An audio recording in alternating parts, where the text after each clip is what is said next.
Hi, I'm Doug McKinlay and you're watching Adorama TV. Today we're going to discuss some of the legal pitfalls that photographers will find themselves in on a daily basis, especially documentary, street, and reportage photographers. Adorama TV presents Stay Focused with Doug McKinlay. Okay, so not only do you have to work up the nerve to approach people to take their photographs, because we all know the best street photography are done in short prime lenses, you have to also worry about the legal status of those pictures you take. Now these rules or recommendations are really aimed at people who are looking to go pro, either full-time or semi-professional. If they're for personal use, then I wouldn't worry too much about them, but they're still good to know. A question I often get asked by those who are looking to maybe step into the professional market is, how do I know if I own the copyright to my images? Well, the short answer is, as soon as you press the button, you own the copyright. Now, you can assign that copyright to somebody else, but then you lose the ability to make money off it in the future. Now, I have done that in the past, and it's called a buyout. Now, I only do this, generally speaking, when I'm in a place where I can repeat the images, most likely where I live, in the same country where I live. If I'm off somewhere else in the world, unlikely I'm going to do it, because I may not ever get back there again. But as a buyout, you're going to get a lot more money, a big chunk of change for your images. But keep in mind that the future earnings from those images are not yours. So you have to think very clearly about what you're going to do. So, public versus private. This is a real problem for photographers, street photographers these days, because the lines are blurred. Every country is going to have a different rule. Now, what we're going to mostly talk about here are primarily Western democracies, Europe, North America, Australia, New Zealand, because the rules in these countries are very, very similar. There are some slight changes from country to country, but generally speaking, they're all fairly similar. In other parts of the world, well, if you can research and find out the rules, that's great. If not, well, it's a bit of a crapshoot. You kind of just have to wing it, which I do all the time. But so I would definitely recommend before you go into countries like India or Indonesia or whatever, to find out the rules for shooting in public. So generally speaking, you as a photographer have the right to take pictures from anywhere as long as you're on public land.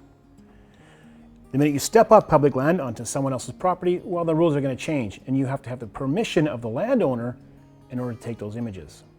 But if you're standing on public property, you can take pictures of pretty much anything you want, within reason. For instance, if you're shooting street pictures of people passing by, they have no right to stop you from taking photographs.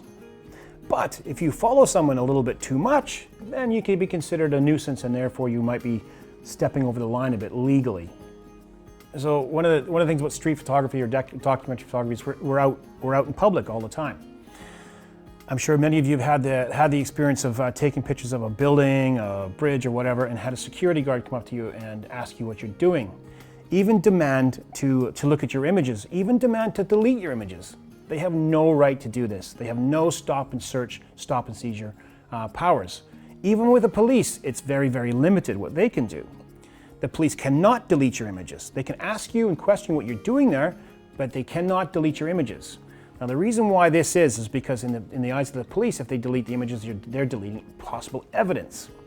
In fact, in some parts of the world, the police deleting your images is considered a crime. There is no breach of copyright to photograph buildings or industrial structures.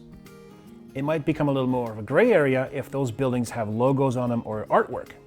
But as long as the structure is permanent, whether it's a building, a statue, or a fountain, there is no breach of copyright. You are perfectly within your rights to take photographs of them. Now, recently in France, with the Eiffel Tower, the French government have tried to change that a little bit. There has been a challenge by the French government to the copyright law.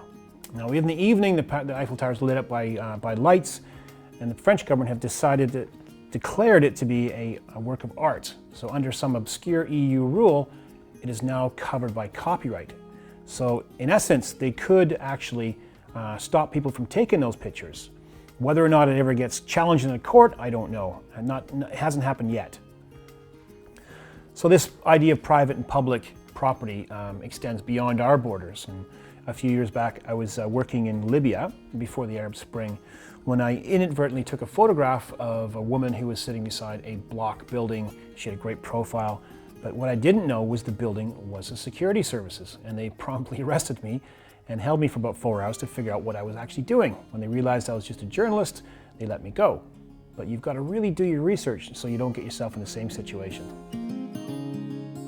So today, as a professional photographer, we need to cast our net quite wide in order to make a living. There's no staff jobs left. And part of that casting of the net is dealing with picture agencies. Now there's some really big boys out there and there's some smaller ones. Whether or not you get involved is completely up to you, but I wouldn't discount them. You're not going to get rich off picture agencies, but you're going to make a little bit extra money along the way. Now how they work is generally what you have to do is look at their submissions guidelines, which will tell you how you can try to get involved with them. Usually it means you sending in a certain assortment of images for them to assess whether for your computer work as well as your camera skills. Now, some of the bigger agencies are difficult to get into, like Getty and Corbis. They've got a lot of photographers on their books, but it doesn't mean that you have to go with those guys. Look for the smaller ones, the specialist companies who work with like just travel or just flowers or just gardens, whatever kind of style you shoot. Now, but one of the things you have to always remember with these agencies is they're going to want to see some releases, model releases and property releases. Now the big boys are always worried about litigation, so they demand model releases from the people you take pictures of, which can be a bit tricky if you're in the middle of a country where no one speaks English or even writes in their own language, so it can be a bit tricky.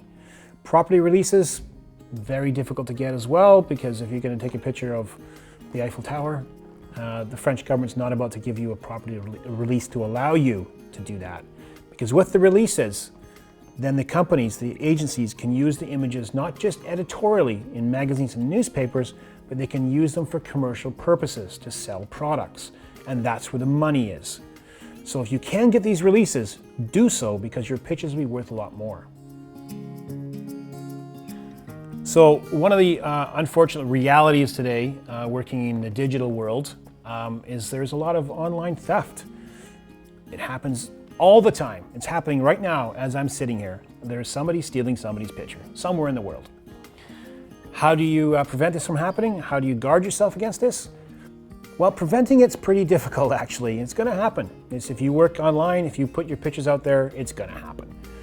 My advice though is pick your battles.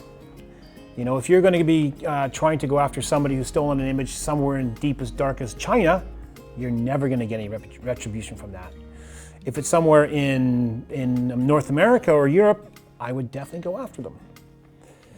Now there's a couple of things you can do to try and mitigate the problem with your websites. Try to get a no right-click website. Now they're out there, they're not expensive and you can get them. Now that doesn't stop getting people using screen grabs, but the quality isn't that great. And it'll always most likely turn up on somebody else's website. Still, there's no harm in going after them. It is a copyright breach, that is theft. The other way of doing it is if you're going to use social media, watermark your images right across the middle. I know it's not great, I know that I'd rather see pictures without watermarks, but to be on the safe side, you've got to watermark your pictures. Now you would think that these copyright thieves would be limited to small companies, but you'd be surprised. Some really large companies are not beyond stealing images from us lowly photographers and then crying ignorance. So if your image does get lifted from somewhere and you go after them and they say, I'm so sorry, we didn't know, oh, let us go, do not listen to that. Chase them, get the money, because they know what they're doing. In today's world, the internet's been around long enough now that everybody knows about copyright theft. So do not listen to their pleas of ignorance. Go after them and get your money. So this is my experience with the legal part of being a photographer. It's definitely not everyone's experience. And I'd really like to hear other people's ideas and how they deal with this stuff, because we'd like to pass it on to other people in a future show. So if you've got different thoughts, different notions about this, please let us know. So that's it from me, and I'm Doug McKinlay. Don't forget to subscribe to Adorama TV for more great videos. You can like, comment, or share in this video, and please stop by the Adorama Learning Center for more great tips and tricks.